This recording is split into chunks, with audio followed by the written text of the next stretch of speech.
I think it really does. It's very evocative. I love that, the little sketches really of each actor. You get little details from them that I think say a lot. So, Ardle, you're talking about how Ardle, I think it's a lovely detail where you talk about how none of the expressions that you see on Father Dougal's face you would ever see on Ardle's face. So it's a complete, when you think of the skill of that character, it's sort of, you think it feels so easy and you think, oh, that must be what Ardle's like. But of course it isn't. And you really bring that home, I think. Absolutely. I mean, if you think, I mean, they all had their tasks, the actors, and Ardle was that virtually everything he said was a punchline.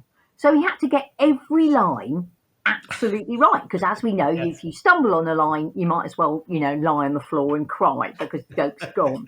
So he had to get every line perfectly right. And yes, you would see at the start of the take him becoming Dougal. I mean, he had no makeup to put on. He had nothing to distinguish, Ardle O'Hanlon from Dougal facially, but there he was, a Dougal. I think he once said he based it on his little sister. Expressions of his little sister. So he had that, and then you had Pauline, who had very few scenes. So when she came on, she had to come from nowhere every time and nail the scene and then go out again. And then you had Frank Kelly.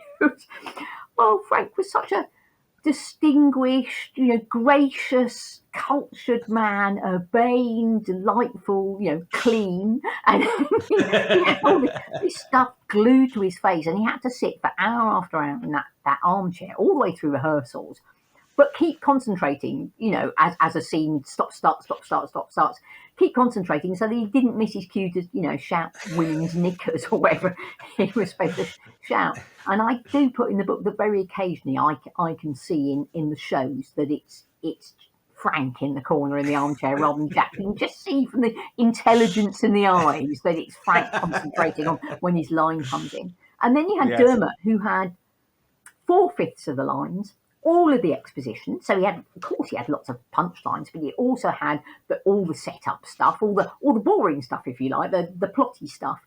And he was someone who, I mean, Ardle and Frank and Pauline are all very laid back people. Dermot was a fizzing bundle of energy, and he had to, and concentrating on the thing in front of him was perhaps not his forte. And he had to learn this huge wodge of lines. And of course, when you're rehearsing comedy, if the line isn't right, the comedy doesn't work. So, all that stop-start stuff is the death of rehearsal, because you can't see how the joke's going to work if you never get the line out correctly.